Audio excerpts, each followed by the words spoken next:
kind of as these things are going early in my teenage years, that success in my life kind of became my identity. Matt, the baseball player. Mm-hmm. And when I did good, it alluded to praise and respect and all this stuff. And so it kind of becomes this machine that you feed where you're pursuing success because of what it does for you. And when I realized who Jesus is, like all of that vanished, all that went away to where I realized like, hey, if Jesus is Lord and he calls the shots, then baseball's not about me. And, you know, maybe I can use baseball for his glory, but like everything is now about him, which was a monumental shift for me because it changed my perspective. Welcome to Let's Talk About That, the podcast where we take a deeper dive into Sunday's message and explore any questions you might have. I'm your host, AJ Stevens, joined by lead pastor Chip Parker, and I'm thrilled to be on this journey with you. Whether you're a longtime member of the Orchard or a first-time visitor, Let's Talk About That is your space to explore, reflect, and connect. Join us as we navigate the intricacies of faith, spirituality, and daily life, seeking to understand how the wisdom shared on Sundays can be applied to our modern challenges.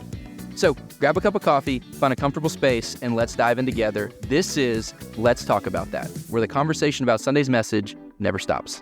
All right, well, we're back on a Monday, and we're hoping this gets out in time. Just the nature of summer is everything's kind of out of whack, and I was talking to Chris about that this morning, just saying, I got to go here, and I got to do this, and so our normal time is not going to be there, and it's just the reality of summer. Everything's everywhere, but it is what it is. But I got also not just any Monday. Yeah. Oh, true. Now Matt's looking for a pay raise. I like this. Go ahead, Matt. So by the time that you guys hear this, it won't really matter. But today, at the time of recording on Monday, July 22nd, is our lead pastor's 40th birthday. The big 40, baby. So if you know Chip, see Chip, maybe text and reach out, tell him a happy belated birthday by the time that you hear this. But the head honcho turns 40 today. It's all down here, the hill from here, bud. Yeah, I guess there goes the hip, cool church. Our lead pastor is now in his 40s. So the good news is no longer cool. His hair beat him there by at least 15 years. Yeah, I mean, you know, from his perspective, he's got the surprise on his side when he tells people, hey, he's 40. Yeah. Then it's not like, oh, you're 40. It's like, you're only 40. You're only 40. The surprise anyway, is that happy birthday, Chip. We appreciate you. Thanks for all you do. Yeah. All those things. Love you, buddy. But I got Matt with me today. You just heard Matt on there, and we decided we're going to do something a little bit different today. We did Corey and Lindsay's story last week, and one of the things that always seems to come up is people find out, oh, you guys are brother-in-laws. Oh, you guys are married to twin sisters and that whole thing. And it's shocking to me, I guess, how many people just don't know that. Yeah, I mean, curse of knowledge, I guess, like we know, so we don't think it's a big deal. But, you know, I guess it's surprising for a lot of people when they find out. Yeah.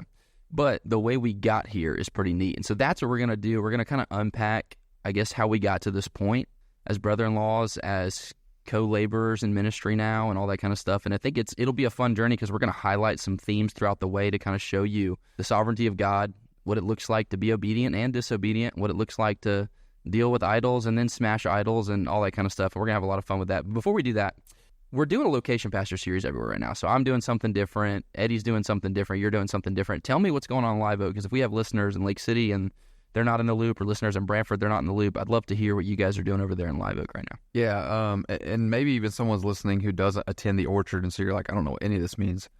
So for us, we typically preach in series. Most churches do.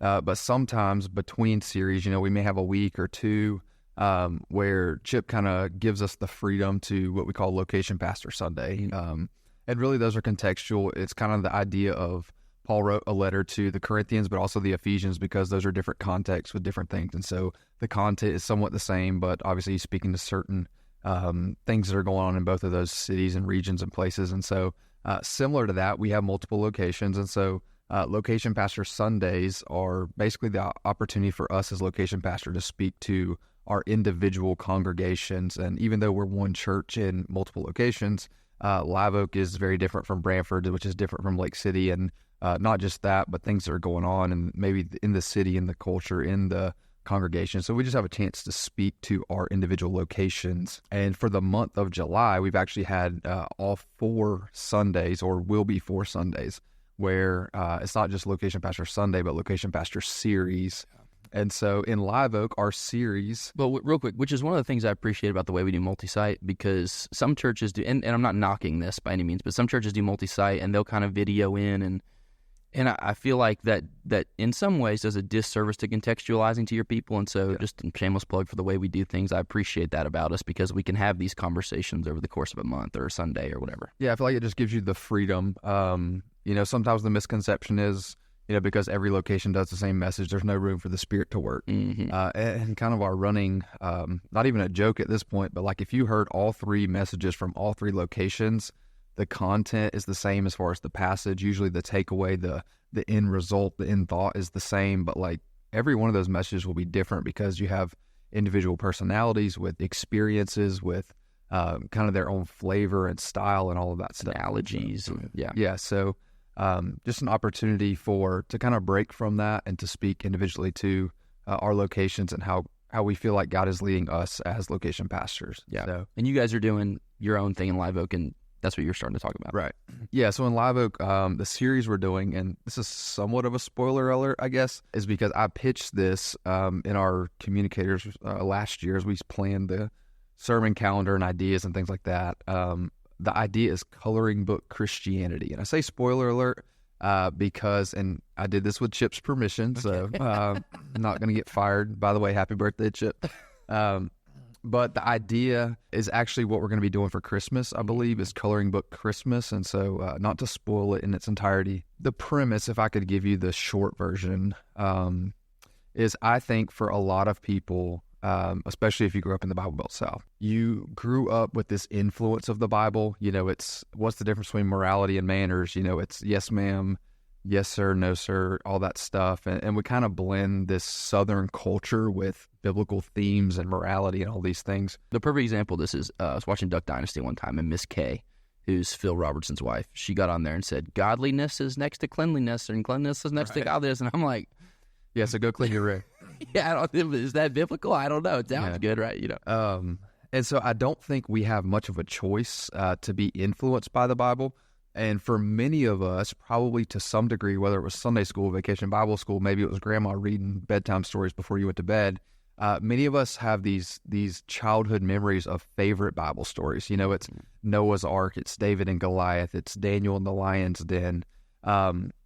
And so the thought behind the series is I think that's a good foundation to lay.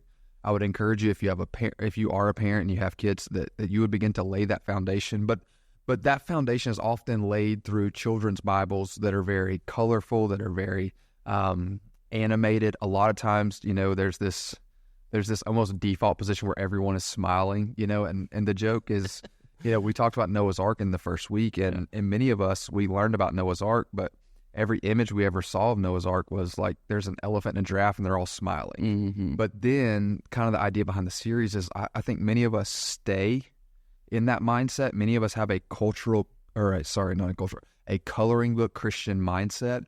But then we grow up and we're teenagers, or we graduate, we go to college, or we meet someone who thinks differently from us, and then they begin to challenge the Bible. They're skeptical. They're critical of the Bible. And all we have to fall back on is like this giraffe and this elephant that are smiling and like everything's good and everything's like this fantasy world. And so the idea is that we would move beyond coloring book Christianity, that we would begin to read the Bible for ourselves, begin to study, to digest it for ourselves. And what's fascinating, and I speak from experience because that was me. I grew up in Sunday school, vacation Bible school. I knew all the Bible stories. But when I began to read the Bible for myself, it's like the Bible came to life because it was almost so much different than how I envisioned it in my head. Like I realized that, man, this isn't just like cute, fantasy, fluffy stuff. This is real. And I read on Sunday, there was actually a guy in Live Oak who posted this on Facebook, but the sentiment was he had begun to read 1st and 2nd Samuel, the story of Samuel and Saul and David and Solomon, and he began to read it, and he posted on Facebook, like, he compared it and reading it for himself for the first time. He's like, man, I learned lessons from these stories. I knew the sentiment of the stories. He said, but when I read it for myself, this is like Game of Thrones in real life. Oh, yeah. And that's the idea, is that the Bible is life. It's inspired. It's God's word. But it's the story and the depictions of the God of all the universe, who created the universe and everything in it, who steps into and intercedes into human history, like history like Egypt and pyramids and civilizations and kings and kingdoms. And there is a God who sits on the throne, and he intervenes in human history, and we have the story before us. Yeah. We just often don't always read it for ourselves. We don't always look into it for ourselves, and so we're stuck in this place of like, well, the Bible is like for kids and kids' stories, but it's so vastly different from the life that I live Monday through Friday, working 40 hours a week and kids and responsibilities. And yet, when we begin to read it for ourselves, the Bible comes to life, and we realize that the characters in the Bible are much like you and I. It's not all sunshine and roses. It's not all fantasy and fairy tales. But what is true is that the same God of the Bible is still on the throne today, and he intervenes in human history, and he steps into human history. And so we can be confident that he is the same God today as he was then. Yeah, that's good.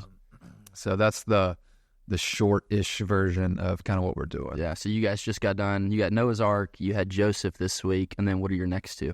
Well, so we did Noah's Ark the first week. We did Joseph, the coat of many colors, the second week, and actually this past week we did David and Goliath. Okay, nice. And I guess we're 3 weeks in now. Yeah, so this week we're going to end with Daniel in the lion's den. So trying to figure out how we can get real lions in there. Yeah, that's good. Hey, I think you guys know a guy over there who's at least got a fake one. Yeah, I don't know. So that's an idea we're still tossing around. I don't know if that's going to work. Yeah, that's funny you mentioned that he mentioned 1st and 2nd Samuel, because for us in Lake City, we're going through, and so is Eddie. Actually, I can plug Eddie here, even though he's not here, because he's going through the Psalms, specifically one Psalm right now, and I think his series is titled Getting to Know the God That Knows You. Mm-hmm. And he's walking through Psalm 139, but and he's actually doing the online messages, so you want to go keep up with Eddie. Our whole online message over the course of Location Pastor Month is Pastor Eddie walking through that, so if you want to check out what they're doing in Brantford, he's done those online. But we're walking through Psalms, and kind of the subtitle has been Understanding How to Walk. And as I was praying through that, specifically 4 themes came up, right? Rest, purpose, repentance, and then salvation. And when you look at the Psalms, you realize, man, this guy's writing this because of something that happened. And so a lot of that something that's happened has been in 1st and 2nd Samuel. And this is really funny because in week 2, or maybe it was week 1, I believe, actually. Maybe it was week 2 or week 1. I don't know. We're talking about either rest or purpose. And I don't remember which sermon brought this point out, but you get to the story of Absalom, and there's a lot of lead up in that story. And we had a first-time guest come in the room, and her daughter was like 11 years old or something, maybe. And I was preaching, and I'm making the point about his siblings and how they, did unspeakable things and whatnot. And because the Bible is like a real life event, it's not about perfect people. It's about characters who are much like you and I, and who lived in a world that was just as chaotic as the world we live in. Absolutely. And her face, she's sitting, I can still see it. She's sitting in the back left part of the room, and her face is just like, what is this guy talking about right now? You know what I mean? Like, that's your Bible. That's the Old Testament. Right. I think that's because we have this very like grandma version of the Bible where, everything's clean, everything's put in order. You don't put your feet on the couch. You don't put your feet on the walls. Like everything's prim and proper. Like that's our coloring book Christian mindset sometimes. Yeah, that's a lot of 1st and 2nd Samuel are rated R, and 100%. A lot of our Christianity is PG at best. Yeah, at least we think it is, because we don't really, I don't think we really like read the Bible for ourselves and know. Yeah. The joke is, man, I don't know why somebody hasn't made a Netflix series on David. 100%, yeah. Or Joseph. Like the twists and the turns, the ups and the downs, the irony. I mean, here's the best content for your next Netflix series, and no one's done it. Like the Bible's full of action and honestly some crazy stuff. It's because we can't trust Hollywood to get it right, because I think they did it was either the Exodus series or they did a Noah's Ark series. They did Noah. They did Noah, but it was like, yeah, come on, guys. It's already pretty dramatic, and you took it to like a level that maybe was a bit of a reach. But so let me ask you this. So, and this is the last thing we'll talk about this, and then we'll kind of get into a story. But I've been thinking about this as a dad, and you're a dad, and not only are you a dad, and I'm also a dad, but we're pastors, and so I think it kind of adds a layer. For me, there's this like subtle subconscious level of anxiety. Like I see all these PKs running around, and I'm like, gosh, I hope my kid is not like your stereotypical pastor's kid. But I mean, there's like 2 outcomes, and they're both extreme. Yes, absolutely. But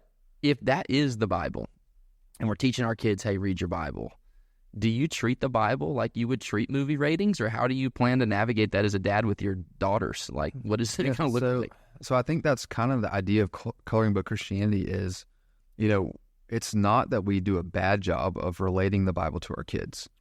It's that we don't continue the conversation when they're old enough to begin to digest the hard parts. Yeah. So I think we do a good job of filtering it down to the kid level. Like we leave out this detail because it's just too much or they don't grasp it or whatever. What we do a bad job of is we don't pick up the conversation and we allow them to grow in their understanding. Yeah. I mean, we teach them addition in terms of the Bible, but we never get to biblical algebra. Yeah. And so like I think it's not necessarily that we do a bad job filtering it out. I think it's, okay, now it becomes a hard question because, okay, let's say, my daughter's a teenager now and she begins to go through puberty and obviously her friends and all that stuff. And I'm not rushing into that by any means. I'm not looking forward to that. But, I think the story, like in Absalom's case, I mean, you have stories of like rape in the Bible and it's like, I don't think we can filter it out. I think we acknowledge it, and what that does is, I mean, like I can see, the awkward squirming of my daughter, like, oh my gosh, what's going on? But I think it points back to the whole point of the Bible is that we have a sin problem. Yeah. Every single one of us has a sin problem that we inherited from Adam and Eve. But the follow-up story to that is that God, by his grace, sent his son Jesus to eradicate our sin problem. Mm-hmm. Through faith in him, we are forgiven, not only forgiven in God's eyes, but we're given a new nature that now propels us towards God and not in rebellion to him. Yeah. And so I don't know how. I think it's easy to sit here and say this now when my daughter's 5 and the other one's 2. But if I could just encourage our people, especially our parents, is like, man, we have to walk with our children as they age and as they grow in understanding, because here's the reality. If we don't, they're going to answer those questions somehow, some way, and somebody's going to answer those questions for them. They're going to graduate. They're going to do their own research. They're going to sit in a college classroom or whatever the case is. And so, I think as awkward as it may be encouraged that you don't have to have all the right answers, but we don't have to shy away from the Bible. In fact, I think a lot of times, and I grew up in church culture, so I say this as almost my experience. It's almost like in church, there's certain things that we can't talk about. Mm-hmm. And when I began to read and understand the Bible for myself, when I realized who Jesus is, for me, that flipped on its head, because I realized, no, in church, there's nothing that we can't talk about. Now, there may be a time and a place, like with a certain people, maybe it's better to go to lunch than talk about it from the stage. Right. But the point is, like, because the Bible is the inspired word of God, it is rooted in the character of God, and in him and him alone is truth. Like, there is no subject that we can't talk about. Yeah. Because the Bible speaks to all of that in some way, shape, or form, because the Bible is about a living God who intervenes in human history and who has saved us through his son, Jesus. Yeah. So maybe that's the breakthrough for us if we're going to make Christian bestsellers, teaching your Bible to a 5-year-old, teaching your Bible to a 13-year-old, and we just kind of integrate the different levels of reality. 100%. But it happens through conversation and relationship. Yeah. I mean, it doesn't just happen, on its own. Like, it's very intentional. And that's why I think, we do a pretty good job of promoting the parent influence. Like, parents are the primary spiritual influence in their kids' life. And so, as Chip says, we're a Home Depot church. You can do it. We can help. Yeah. We're not trying to parent. We're trying to come alongside of parents. And so, parents, I just encourage you, keep going. You don't have to have all the right answers. But you can trust that through these conversations that God will work and that he reveals himself in Scripture. Yeah, that's good. That's good. Cool. I like that.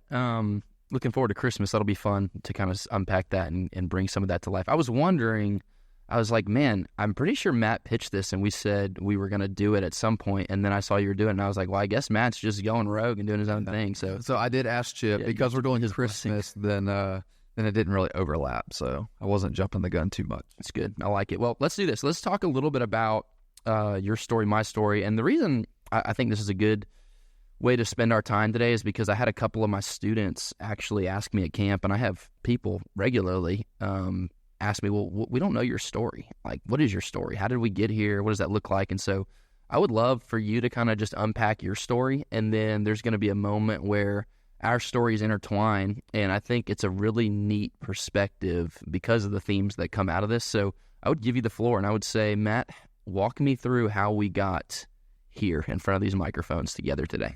All right, I'll give the outline version, the bullet points, and then maybe we can fill in some of the details as we go. Just to start from the beginning, I was raised in church, very traditional church, like I said. Sunday school, vacation Bible school, so much so was I involved in church that Even on Sunday nights, we were at children's choir, which clearly did not work out for me. I mean, it was hopeless, but we were there. I mean, it was like every time the doors were open. And as I look back, I'm thankful for that. I'm thankful for, I learned a lot of the Bible, even though I didn't necessarily understand it as I do now. But I was born and raised in the church. But where that led for me is that I was a Pharisee in my teenage years. I was the Pharisee who, like, I knew the Bible, I knew what it said, but because of my knowledge, it almost like puffed me up silently, not boastfully, outwardly, but like silently I was puffed up and almost like self-righteously would consider myself better, more spiritual than the other people around me.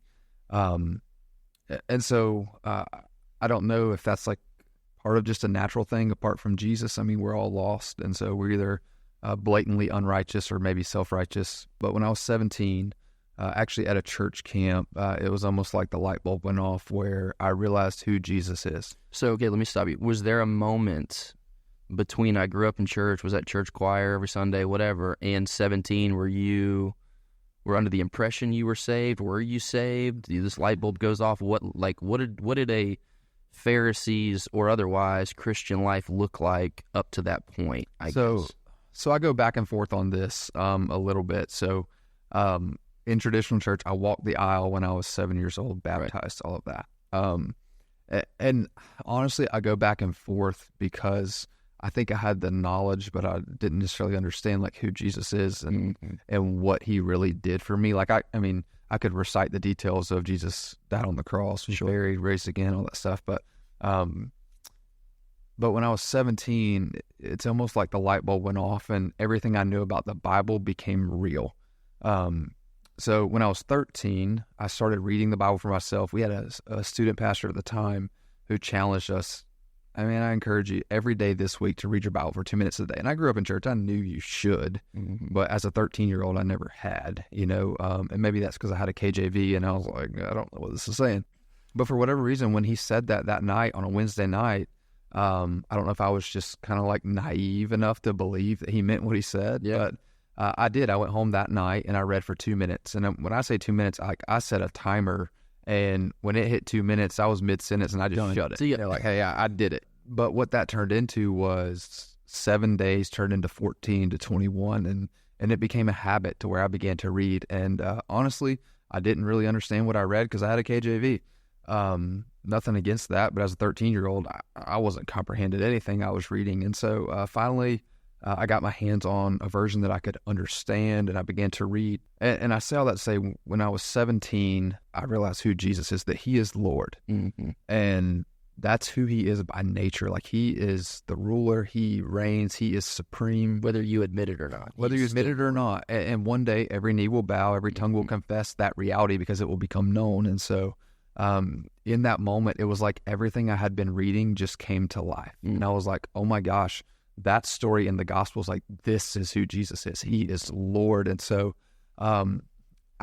for me, I tell people, like, that's when I was saved, because that's when I realized who Jesus is and what he really did for me, that he, the Lord of the universe, suffered and died in my place, because in and of myself, I have no righteousness. I may have been self-righteous and compared to all of these people that I went to school with or whatever, but in and of myself, like, he is the standard. And now that I see who he is, I don't measure up. Like, in that moment, what I say I was saved is I realized who Jesus is, and I realized that I was unrighteous because of who I am. Yeah. Didn't matter about anybody else. It was who I am in this moment. Compared to Jesus, I am unrighteous. And it was like the light bulb went off of, like, that's the point. He offered himself so that he, the righteous, could suffer in the place of the unrighteous, so that me, the unrighteous, could be made righteous in God's sight.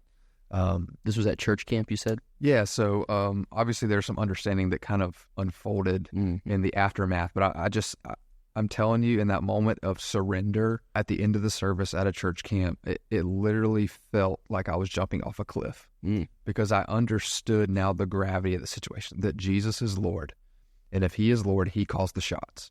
I don't have to agree, but who am I to say no because of who he is? And honestly, like, I literally felt like I was jumping off a cliff. And that was 17 in the summer, actually going into my senior year.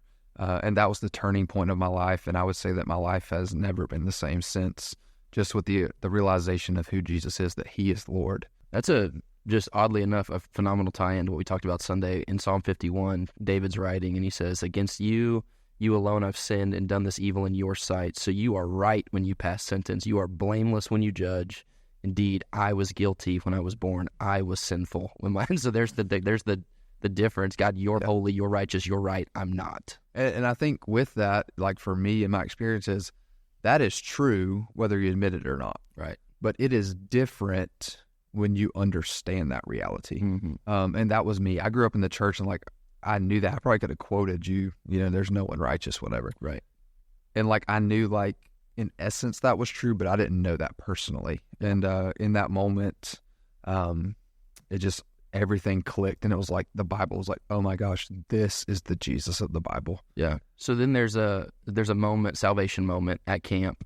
And then for a lot of people, there's a salvation moment, but then there's a what's next moment. Like, okay, this should demand something different of me, or my perspective is different, whatever. So what did that look like on the other side of that? Yeah, so kind of simultaneously to all this going on is, if you've been around in Live Oak especially, you know that like I'm just a sports guy.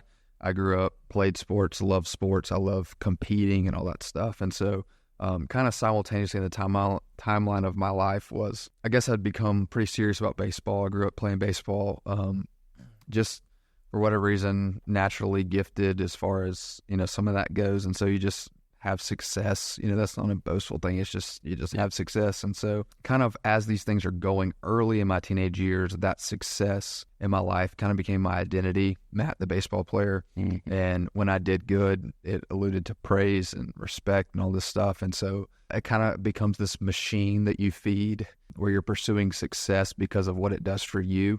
And when I realized who Jesus is, like all of that vanished, all that went away, to where I realized, like, hey, if Jesus is Lord and he calls the shots, then baseball's not about me. And, maybe I can use baseball for his glory, but like everything is now about him, which was a monumental shift for me because it changed my perspective. And so when I surrendered to Jesus, I mean, that was everything. That was baseball, that was accolades, that was academics, that was everything. And so just in pursuing Jesus from there, he led me to a place basically through prayer of, hey, I had an opportunity to go play baseball in junior college at St. John's River State in Palatka.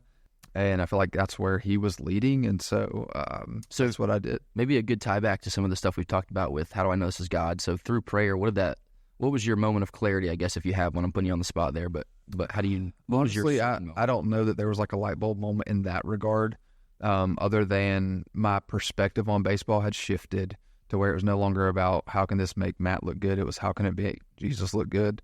By the way, that freed me up in performances. I was like, look, I can give up a home run and Jesus is Lord. Yeah, literally right. It frees you up. And if you know anything about sports and the psychological element of that, like I can't explain how freeing it was mentally to realize like success or failure, like my life is about Jesus now and he's Lord, and it doesn't matter how good or bad I do, which I think actually helped with success because you're so much more relaxed. Your mental space is clear. You're not like vying for identity through success. And so I just began to pray because of now my relationship with Jesus was so drastically different from someone I read about to someone that I know. And I just began to pray, like, hey, what's next? And, through scholarship opportunity, I got offered to go play at St. John's, and I just prayed through that. I actually had paid my deposit to go and just be a student at FSU. I'd been accepted, paid the deposit to the go. The goodness of God, brother, right there, just keeping you away from Tallahassee. I don't know. That was when they were very good and won national championships. Yeah, I don't know, yeah. but no, I see how God used all of this, and I'm sure we'll get to it at some point. But ended up playing baseball in JUCO. Yeah, and did a good job of it.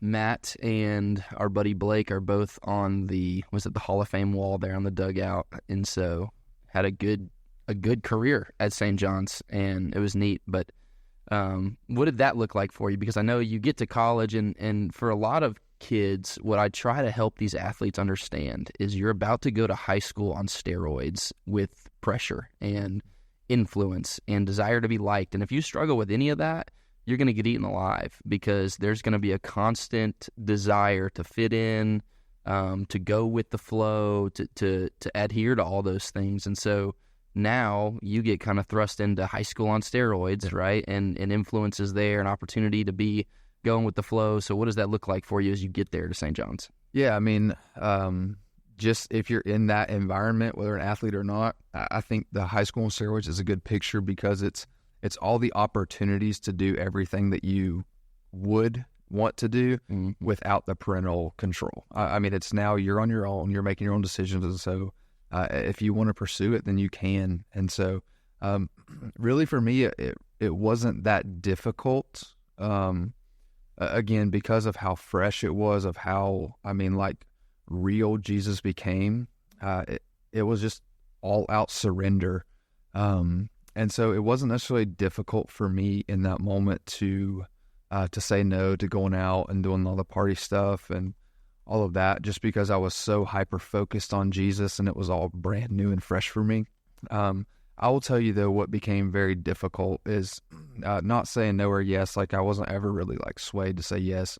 What became difficult is in that moment on that baseball team in a new environment as a freshman, all that, it became very lonely. And I say that because, your teammates are trying to be kind and inclusive, and there's something about sports that brings out camaraderie, and that's what you love and that's what you miss. That's what you tell stories about. Oh, yeah, 100%. The sports world is not necessarily about the achievements. It's like the who and the relationships and all that. And that's the stuff we talk about now. We reminisce on.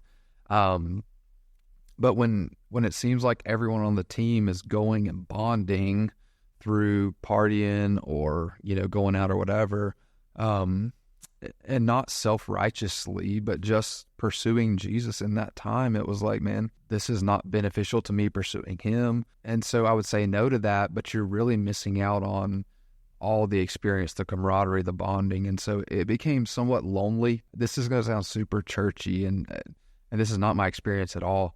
But honestly, it was like me and Jesus that whole first year, just because there was times like, man, I don't want to go and participate, but like, I like being around people and I like getting to know, and you show up at practice and everybody's got an inside joke and you're like, I don't know what they're talking about. Like, it's lonely. And so, it wasn't hard to say no. It was just lonely, I guess, if that makes sense. Yeah. Maybe even more so in junior college because, at big universities, there's other things to do, and there's more other people, more opportunities, and all that stuff. Brother, when you're a JUCO bandit and you're in one of these small towns in this little city, and it's just you and the guys, that's it. That's your core is the people that you spend every day with, and when you're missing out on that, missing out air quotes because of a desire to spend time with Jesus, then it makes it difficult to navigate that because this is all I had. This is built and designed to give me, and now I'm saying no to that in a way, right? And it's lonely. So. Yeah, and let me just say, because I had, my goal at this point was to live for Jesus because of who he is, not to prove how much better I was, but I think inevitably you almost earn this reputation of, it's like respect from your teammates, but also this feeling of like, oh, well, he's better than us, Yeah. And that criticism isn't necessarily fair because like that wasn't even on my radar. It was the opposite. I'd come from that place where, oh, I'm better than you because I go to church and I read my Bible. Yeah. And when I realized who Jesus is, it was like, it's not about that at all. Like, I realized who he is, and compared to him, I am like the scum of the earth, And so maybe that is like twisted a little bit, but it became difficult, I think, just to manage. Number one, you feel like you're left out, not for a bad reason, it's just the nature of it, but also you kind of earn this reputation of, people almost like, oh, well, here comes that guy, he's holy, and all. So, oh yeah. So anyway, so through the midst of that loneliness, honestly, I began to pray an earnest prayer of like, God, send me someone, just send me someone that I can be friends with, that I can, relate to, that I can hang out with, who, kind of just wants to walk in the same way and do things together and all of that. And so I guess now I'll turn it over to you, and you can kind of walk through maybe on simultaneous timelines how, as I'm praying for someone, kind of what's going on in your life. Yeah. So huge emphasis on prayer there, right? Don't miss that if you're listening to this. That is, you're about to see how God hears you in the quietness of your apartment in Barrington while you're in Palatka, Florida. It's like not 5-star dining. It's cool because the sovereign God of the universe is listening. And for me, I think I was coming from a very different place. Like, you had kind of already gotten to this point, and God was about to use you to get me to this point. But I remember my journey being a lot of God just knocking me down one step at a time because I had gotten arrogant. I had lacked humility. And for me, it was honestly an interesting journey because I would tell you, circling back now, I probably was legitimately in a salvific relationship with Jesus at a young age, and went to private school and learned a lot of that, what to say, but also in that private Christian school, had a lot of really good experience that God's been like reminding me of and showing me throughout the timeline. Then I get to a public high school, and this is where baseball's become an idol. And so now I go to a public high school specifically to play baseball because it's kind of like, hey, you're kind of good at this. Maybe there's something there. And so we start playing, and I go there, and I have the success that I was hoping to have, and through just a different series of events, end up really going from the guy who's like, all right, which of these couple of division programs do I want to talk to or be a part of or whatever, and God continuing to humble me, and I am at a very low place at this point because I'm now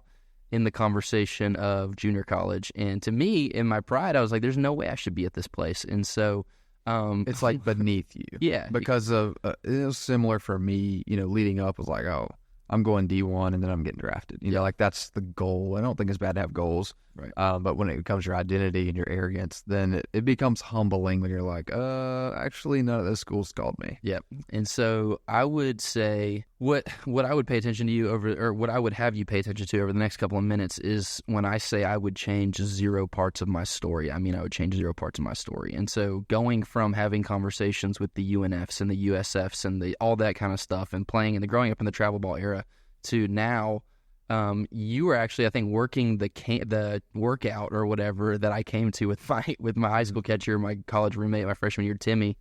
And it's so funny to hear you from that perspective because the AJ that's across from you now is not the AJ that came to that workout, right? And so I work out, basically decide between the couple of junior colleges, I'm going to go to St. John's because I feel like this guy here has the best opportunity to get me to the next level. And so show up on the scene, and it is high school on steroids, and I am very much the guy who's like, I need to be gelling with all the people all the time, right? And so what you did is you made that really difficult because I had all these guys who did the things that I got wrapped up in high school, and it was fun to fit in with them. It was cool. It was good. That's how it's built. It's built that these are your guys. This is your family. You're in Palatka. There's nothing else to do, so hang out with them kind of thing. And in the middle of that, I got 99% of those guys doing that, but I one of my character flaws that I have navigated, I think, up to this point in my sanctification better, and I'm still learning to navigate, is needing to be liked by everybody all the time, right? And so what that did for me in Palatka at St. John's was say, all right, I'm with those 99%, and I can hang out with them, and I know their language, and we're cool, but there's this guy over here, Matt, and he doesn't do what they do, and I still want to fit in with him, and I know just enough to be dangerous. I know I grew up in the private Christian school. I know the answers and all this kind of stuff. And so I remember just watching you my freshman year and being like, man, this guy is different, and he doesn't do the things that those people are doing. Why? So one of us is wrong, right? Because if we're both saying we're Christians, one of us is doing Christianity differently than the other one, and that means one of us is probably right and the other one is probably wrong. And so I remember just navigating that and being like, man, I like the way this guy is about what he says he's about. And so gravitating toward you in that, I think there was a big transition moment right about the end of my freshman fall where I had kind of started to gravitate toward you. And you, one of the things I admired about the way you navigated your free time is mommy and daddy weren't there to wake you up and take you to church on Sundays. You took yourself. Mommy and daddy weren't there to take you to college ministry on Wednesday nights. You took yourself. Mommy and daddy weren't making you go to FCA on Mondays. You took yourself. And so I remember seeing that and be like, man, this guy, he's really about what he says he's about. And so started to gravitate toward you and in your circle that you had developed. And so one of the other cool things about this season of life is, yeah, it's Palatka, and no, none of this other stuff is built in community-wise, but here you are, because you're waking yourself up, because you're taking yourself to these places, you've built community at a local church there. Mm-hmm. And it was First Baptist Church Palatka, and you had met the Dukes, who is still heavily involved there, Zach and Christina, and Zach was the college pastor, leader, whatever you would call him there. And Zach has a heart for college students. I don't know anybody who runs harder after the same mission year after year than Zach Duke does. And so it's really cool. And so remember just going to Wednesday night with you, and there was a pivotal moment on one of those Wednesday nights where we were reading through a book called Not a Fan. Yeah. And a shameless plug, if you've never read Not a Fan, it is worth the read, because this is a book that takes this cultural Christianity and dismantles the idea that it's okay. And it basically takes this illustration of, we understand fandom in our culture. You're fans or whatever, but you have no investment as a fan. Like, you wear the jersey, you buy the popcorn, but like at the end of the day, you have no, you aren't factored into the results, right? And so the book, just to kind of give you a picture, is, because it was instrumental just reading it, is basically this extended illustration about the difference between being a fan and a follower of Jesus. There's a lot of fans, and I would say that was my experience prior to 17. It was like I was a fan of Jesus. I wore the jersey and all that stuff, but like there's a difference when you're following him, because now you're in the battle. You're in, so to speak, like you have investment, and there's a lot more at stake. Yeah, and so I remember, I think it was maybe the second week we were going through that book study, but we were going through it, and I just remember reading through Matthew 7, and I remember reading the staple verse in that book is Luke 9:23, and going home one of those evenings and having an honest conversation with myself and saying, AJ, you have done the whole student camp thing and come forward, and you've done this at 7 years old, and if you've done all of this, why does your life look the way that it looks? Because if Jesus is calling followers, this is not what that looks like. And so I remember it was a Wednesday night, going back into my apartment, going back up to my room, and just having an honest conversation with God and saying, God, I don't know where I've been up to this point. I don't know what you would have considered me or not considered me. I know that this is where I want to be today, and I know this is where I want to be tonight. And so just having a moment, and I don't know if you would call that, rededication or whatever. I've probably changed my opinion several times over the last couple of years, but now I feel pretty confident as you look over my story. The whole journey was God's preservation, right? Taking idols away and smashing them and reproving and disciplining somebody he loves, but getting me to the point through relationship with you and Zach and Christina and the local church there in Palatka, and helping me realize, no, Jesus is calling you to something more than what you're giving him. And because it's high school on steroids now, it was tough, because that was a Wednesday night. There was a party I was already committed to on Friday, and I knew Thursday, I just knew it. I was like, I'm going to practice Thursday, and here I'm going to be with the guys, and this is going to come up. Because I'm serious about this, right? Like, and I want them to know I'm serious about this. And inevitably, these two worlds are going to collide at some point. And I knew it was going to collide Thursday. I don't know what it was, but I could tell you just like the gut-wrenching reality. When I got done with that prayer, it was about 5 minutes apiece, and I was like, oh my gosh, this is going to happen tomorrow. I just know it will.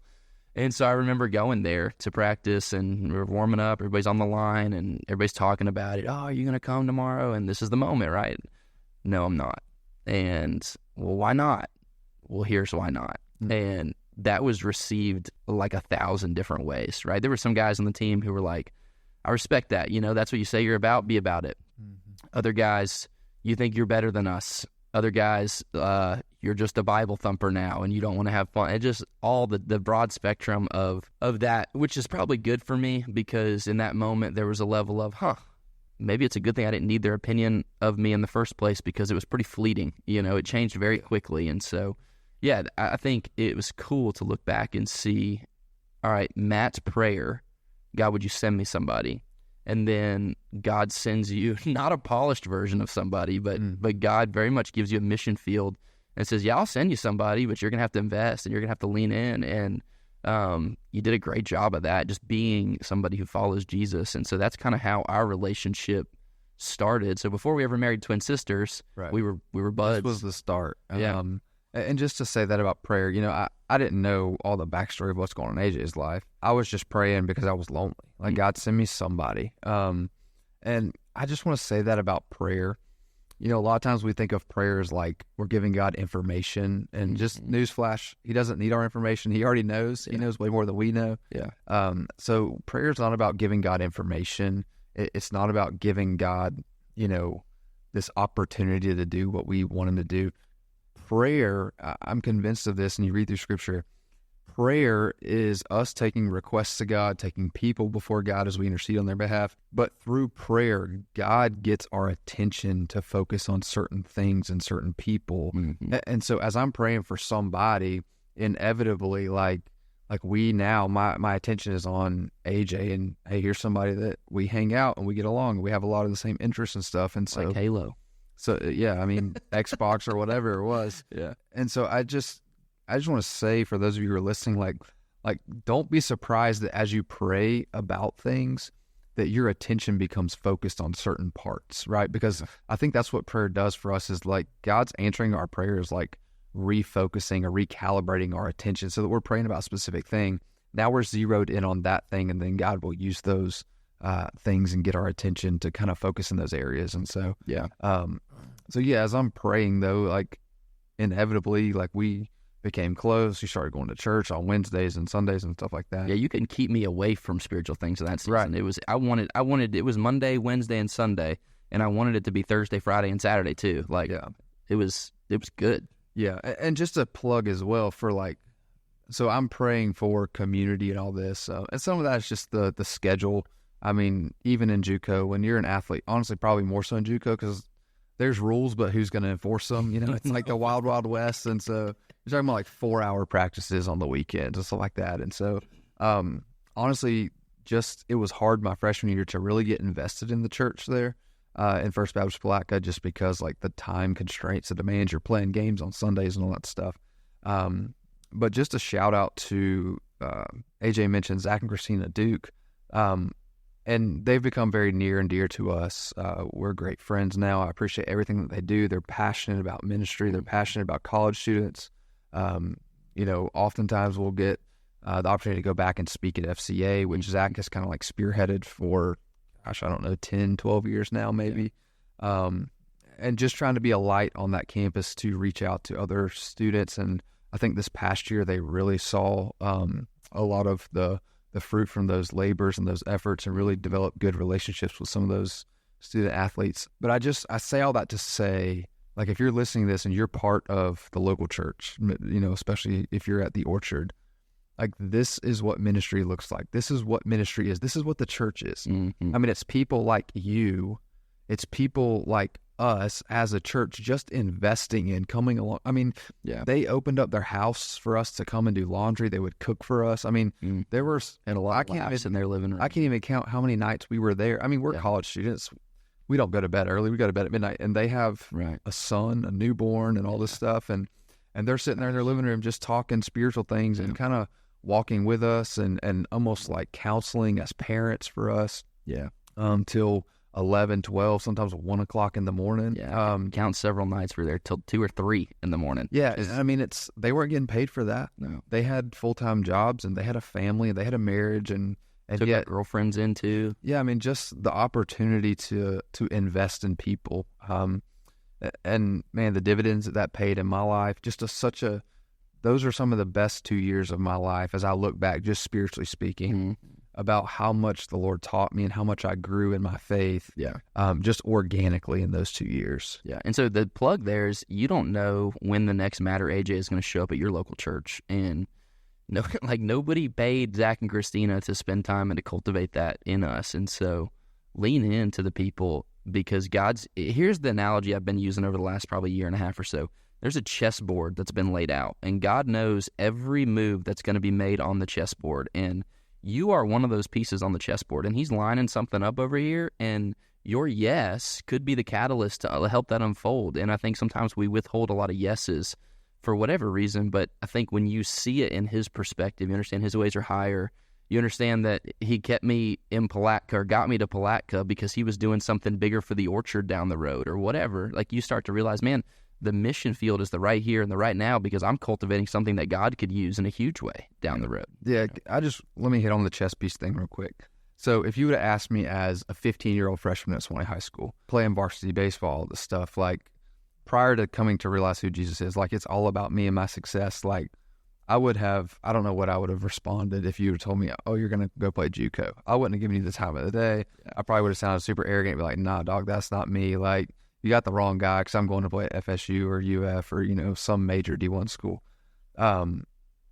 fast forward to now, I know who Jesus is. The pursuit of baseball in and of itself goes away, and now it's the pursuit of Jesus through baseball. Mm-hmm. Now baseball becomes a means to glorify Jesus, as opposed to in the past, baseball was a means to glorify myself. And so to fast forward kind of how all this is orchestrated together, the chess pieces is, while I was there at Palatka, I was at a Sunday night service, right? Traditional church. We don't even have Sunday night services here. I was at a Sunday night service at First Baptist Church, and it happened to be an ordination service where a guy who grew up in that church was being ordained as a student pastor for another church. And I was there just because it was Sunday night, and I'm here in church every time the doors are open. Not now because my parents are dragging me, because like I want to be here with other believers and to just digest the word and everything I can. And it was in that moment that guy stood up, feet hit the stage to go and to preach his ordination message. And as clear as I'm talking into this microphone, God said, that's what you need to be doing. And because I realized who Jesus was and that he's Lord, and who am I to say no, it was like, okay. Yeah. Like, God, you're calling me to ministry right here. I don't know what that looks like. My dad wasn't a pastor. My granddad wasn't a pastor. Like, I have no lineage of pastors in my family. I was actually in school at the time. I thought I was going to be a doctor, whatever. Like, I'm going to go in the medical field, And it was like, in that moment, all right, you're going to go into ministry. And like now we're sitting here recording a podcast on staff at a church, and like, but that's where it started. Yeah. And so when I look back, man, I look back at that deposit I paid to FSU, and I'm like, would I have been able to hear God's voice clearly calling me into ministry if I'm surrounded at FSU and I'm pursuing all these things? I'm caught up in student life, none of that bad, tailgating, going to football games, whatever. Like, but I think back and I'm like, maybe I needed to be in the quiet, in the humble place of Palatka, Florida, which now I look back and I'm like, man, I wouldn't trade the relationship that I have with the Dukes. I wouldn't trade those experiences. But it was in those moments, God orchestrating the chess pieces to where he says, all right, now I'm calling you to ministry. And here's what's crazy. We had meetings with our coaches going into our sophomore year. And in JUCO, you only play 2 years. So they're asking, hey, is there anywhere you want to go? Do you want us to call any coaches? Kind of like extend the recruiting process of furthering your career. And I said, this was like the day or two after, the week after I felt like God was calling me to ministry, I'm meeting with the coaches and they asked the question. And like, for them, they're thinking baseball and I'm thinking Jesus. And so the coach says, okay, like, what's next? Who do you want to call? And I said, well, actually last Sunday, I felt like God was calling me to ministry. And if you can imagine, like, you're in a room full of baseball coaches and they're just like sitting there like, well, what does that mean? Like, that's great, but like, what about baseball? Like, that's not what I asked you. And I said, I feel like God's calling me to ministry. And the coach is like, well, what about baseball? And I said this, I don't even know how I knew. Honest to goodness, as I'm standing here today, I don't know how I knew this. I said, I heard Liberty has a baseball program. And this was the words out of our coach's mouth. That would be a perfect fit. Love it. Because our coach in JUCO had coached with not one, not two, but all three of our baseball coaches at Liberty. He knew them all personally. He coached on the same staff as some, against some of them. And he said, that would be a perfect fit. Let me give them a call. And so when I look back at God orchestrating the chess pieces, it was, number 1, 17. He got a hold of me and I saw Jesus. Here he is. Life completely flipped up under full surrender to Jesus. Yeah. From there, it's JUCO. It's lonely. It's praying for just somebody I can hang out with and not be lonely all the time. From there, it's getting plugged into a church where you feel God call you to ministry on a Sunday night service of all places. Mm-hmm. And then from there, being at a school where those coaches knew all the coaches at Liberty to where they made contact, they offered me a scholarship. And so now God's called me to ministry. And then through baseball has helped pave the way financially through scholarships to then go and be trained for ministry in a formal sense at Liberty, to where I got a degree in theology and apologetics and all this stuff. Yeah. It's crazy. I love it. And that's why I love the chessboard analogy, because like, you can't see any of that. You can't see any of that at 17. You can't see any of that at 13. You can't see any of that at 19 yet. And what I've been encouraging, especially on the other side of student camp, we had some students surrender to ministry. And like, I don't know what this looks like yet. And I'm like, you don't need to know what it looks like yet. You just need to give God the next yes. And if you would give God the next yes, and then the next yes, and then the next yes, you would wake up one day 10 years down the road and be like, oh, now it makes sense. Yep. And it doesn't need to make sense. You just need to understand, full circle, he's Lord, you're not. He sees what you don't see. and he's worked all this out already. I think so many times we pray for the details A through Z, Mm-hmm. but God leads us A to B. Yeah, You know, and so that's the hard part, because it takes that daily commitment, that daily following. And I'm not saying God doesn't ever reveal plans in entirety or whatever, but in my experience, it's not God says, okay, here's A through Z, here's the steps you're going to take, here's the blueprint for every step. No, it's, hey, I'm leading you to B. Yeah. Are you willing to follow me there? Yeah. And then you go from B to C, and then all of a sudden you end up at Z, and you look back and you say, man, look where God brought me through one yes at a time, not all at once. So I'm jumping you here. No, it's that daily surrender and following him. And there's also a beauty in, because one of the other subplots in our story is now we're brother-in-laws. And there's also a beauty in, God, I don't want to give you a yes, but he's so gracious that he removes things out of your life. And so, speaking of the Dukes, they were so good to me. And one of the ways they were so good to me is they would offer the girlfriend that I had going into college to come stay at their place. She didn't have to stay at my apartment. And I was like, I don't know if I want her to do that. You know what I mean? I want her to stay at my apartment kind of thing. And Christina knew, right? And so she would consistently offer. And we end up breaking up, me and that girlfriend. But while I was dating her, your family would come into town. And Kelly would drive over, and Katie would go with her. And sometimes Nicole would come. And I remember there was one of those days where we were about to go to Zaxby's after a game or practice or church or something. And so if you know anything, me and my wife were dating at the time. Yeah. And if you know my wife, like, she started to shift now, but like in the past, she didn't really ever like to just go on her own, like even the grocery store and stuff. Now we have kids, so she's like, I just want to go by myself. 100%. But in those days, it was like, hey, I'm going to the game, so she needed somebody to ride with her and go with her and all of that stuff. Right. So Yeah. it just so happened she had a twin sister that sometimes would ride with her to the game. Fraternal twins, they don't look the same, so it's not weird. Always got to plug that. Because then if I don't, it looks like, hey, Matt, your wife's hot. You got another one of those laying around, right? And we don't. That's just weird. So no offense to any of you that are married to identical twin sisters. Anyway, Katie she had drove, I think, and your dad was there too, and so you guys were riding together, and I was wrapped up in this multi-level market at the time called Verb, and it was from I believe who now is Juice Plus owns them, Vima, but I was like selling these healthy energy drinks. It was a pyramid scheme. Oh, 100%. Let's call it what it is. You knew it. No offense to you multi-level marketers out there, but it was one of those things where I'm like, man, I got to get this into a big city. And I find out Matt's girlfriend's sister lives in Gainesville, and I'm like, she's perfect. So I'm like, I need to get in the car with Katie and pitch her on this Verb thing. And I'm still dating this girl at the time, this other girl at the time or whatever. And so I'm telling Steve, like, I'm going to be a millionaire, don't worry about it. The whole thing is hilarious to look back on.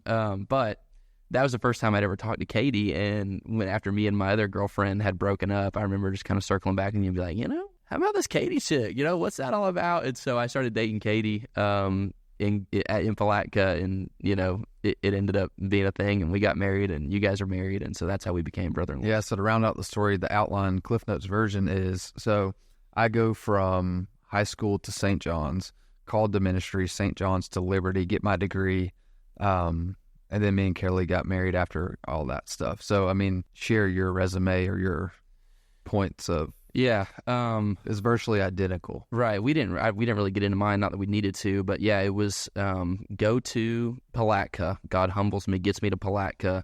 Full pursuit surrender to Jesus by the transition between freshman fall and freshman spring. Freshman spring, maybe even the summer. I don't know. I started dating Katie somewhere in that timeline, and then my sophomore year is when God calls me to ministry, or in between freshman and sophomore year. And I have no idea what this is. I don't know what this looks like. I don't have anybody. I don't even really have Christians around me, let alone families that are in ministry. And so I remember just talking to you and Jonathan and being like, I don't know what's going on, but like 3 guys have told me this week I should go into ministry, and I hate that because I think that's something God should tell me, not people. And in my hubris, that was my response. But now my humility, I'm like, well, sometimes God uses people. And so another wild story about how I got called to ministry and surrendered for another day, but end up, pursuing ministry and felt a call to ministry, and then go from. Yeah, I'm not really sure what I was doing at that point in my life, but end up going out there my sophomore year, and first outing of the fall, my elbow blows up, and we have a whole conversation, and basically it's, okay, well, what's next for you, kind of in the exit meeting, and told them the same thing. Hey, man, just also feel called to ministry, and I don't know what that looks like. And Tommy had told me the same thing. He's like, well, I played for Jason, and let me give Jason Murray a call. And so he calls Jason Murray, and Jason basically tells him, like, yeah, tell him to come on up here and try out. And if he doesn't make it, we'll pay him money to wash people's underwear and be a manager. And it's like, all right, sounds good. I mean, I'm there for ministry anyway, so baseball's a bonus. And so I go up there and walk on and make the team and end up playing at Liberty as well. And it was just a really cool journey because there's people there who we talk to every day. And again, the chessboard, right? Like, never would have got there, never would have even picked that because I never knew Liberty or University existed outside of that. Ended up graduating from Liberty, getting married to Katie. And and this not even, I guess as the timeline goes, we didn't just start on staff at the Orchard, but through a series of different things. I was at a different church, you were at a different church, and then God called us to Lake City, and Yeah, so almost identical, crazy, not intentional at all. We never had a conversation about those paths, and yet just kind of how it worked. And then, you beat me here by a couple years, but again, we never had a conversation about the Orchard. I knew the Orchard, but it never really was even on my radar. And then, God just kind of opened those doors, and we've been here for 2.5 years now, and just thankful for all that God's done in our lives personally, but also just the opportunity to pastor here and to be on staff here, and just, just love the community, the culture of the Orchard. And I really do think it's because like our people want to be at church and they want to pursue Jesus. And I think that with that in mind, that as long as we continue to pursue him, then we are going to be able to impact lostness in this area. And so just thankful for, you look back and you see how God's done so much, and it's just, you're overwhelmed with gratitude of like, there's so many. If I would have done this on my own, I would have taken a left here and a right there. And, God just led every step of the way, and just thankful for his sovereignty and his goodness. Yeah. If I was going to give you a takeaway from really Matt's story and how mine's kind of intertwined, it would be live your Christian life with open hands and get rid of the illusion that you can convince God or that your next step is better than God's next step, because life and the journey that you'll go on with Jesus, I think, will blow your mind, far exceed your expectations if you just keep giving him a yes and watch what he can do with a vessel who's willing to be used. Yeah, I mean, I would second that, and I would also add that just be prepared, though, as you follow Jesus, your story is probably not going to look like how you think it's going to look, but that is to your benefit. I look back, and I would have done it so much different. I would have gone D1 or whatever, but I probably would have, I don't want to say probably, I may have missed, at least in that moment, it may have taken longer for God to get my attention to call me to ministry and all this stuff. And so, man, I would just say this. I talk to a lot of parents, and I coach high school baseball some. I talk to a lot of kids and parents who are kind of like almost in this anxious phase of like, man, I'm putting all this money and time into travel ball, and I'm doing it because I want to get better and all that stuff. And it's almost like this anxiety of, is it all going to pan out? Like I'm putting all this investment in it. Am I going to see a return? Yeah, 100%. Here's what I would say. And I say this because like, this is the level of faith. Like this is faith. This isn't churchy. This is faith. What it looks like. I believe because God is sovereign, because he has a plan and a purpose for your life as you pursue him in faith, that if he wants you to play college baseball, he'll work it out 100%. And it doesn't matter how much travel ball you play or don't play. I mean, if God wants you to play, and I'm not saying you have to just drop it all and it's just going to happen on a whim. God uses preparation and practice and all that. But like, don't just do it because everyone's doing it. Don't just do it because you're getting swept away in this culture. Like if you feel like God's leading you to do it, and you build relationships along the way, and you're investing in kids and coaching or whatever, like, but do it because you feel like God is saying yes to that. Yeah. And as you pursue him, then let him work out the details. But I find so many people in life who, and I do this, I'm not trying to separate myself, but I find so many people who kind of like fret, and it's all got to work out perfect, and I have this plan and all this stuff. And at the end of the day, if God is sovereign, like it just relieves, it takes away the pressure, it takes away the burden, and say, you know what? I'm going to do the best that I can. I'm going to do all that I know to do. But at the end of the day, I'm going to commit to following you, and I'll trust you with the details. Yep. And to come full circle, when we look at stories of the Bible, like Joseph, we see a sovereign God who, through all the ups and downs, more downs than ups, and at the end of the day, Joseph could stand before his brothers who betrayed him and sold him into slavery, and he said, what you meant for evil, God meant for good. Why? Because God had a plan and a purpose, and he used both Joseph and his brothers in their wickedness and their desires, and yet he is the ruler, he is the one who reigns, and through that, he is sovereign. And at the end of the day, Joseph could say, without bitterness towards his brothers, this is what you did and you meant it this way, but God is sovereign and look what he did. Yeah, I love that. Shameless plug for our first 2 weeks too. You find rest and you find purpose when you submit. And it's funny you use Joseph because there's a moment with Potiphar's wife where Joseph can choose sin or he can choose to run. And there's a moment with David's life where he can choose sin or he can choose to run. And you see two very different outcomes with two very different responses. And I think that in a nutshell is what our lives should look like as believers. God, I want to give you yes. I want to give you obedience, and I'm going to trust you with the rest of it. Absolutely. So that's good. I love it. Well, it's good to get to know you a little bit better, Matt, for people listening and don't know our story and kind of how we got to where we got to. I think it's always fun to kind of rehash that. I know even just listening and talking about Christina and Zach got emotional at certain parts. And I just love those people, and I love that season.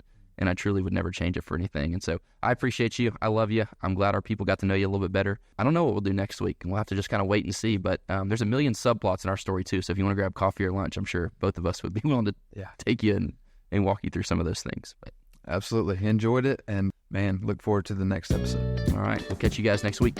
Thanks for joining us for this episode of Let's Talk About That. We hope it encouraged and challenged you as we continue to grow in this journey of faith and embrace community. If you have more questions, thoughts, or feedback, we'd love to hear from you. Reach out to us through our social media channels or visit our website and stay connected. Your questions are what make this podcast a dynamic and enriching experience. If you found today's discussion meaningful, don't forget to subscribe, share, and leave a review. Your engagement helps us spread the message and connect with others who may find value in these conversations. Until next time, we hope this episode inspired you and will help you bring Sunday's message into your week ahead. Keep the conversation alive, and remember, we're all on this journey together.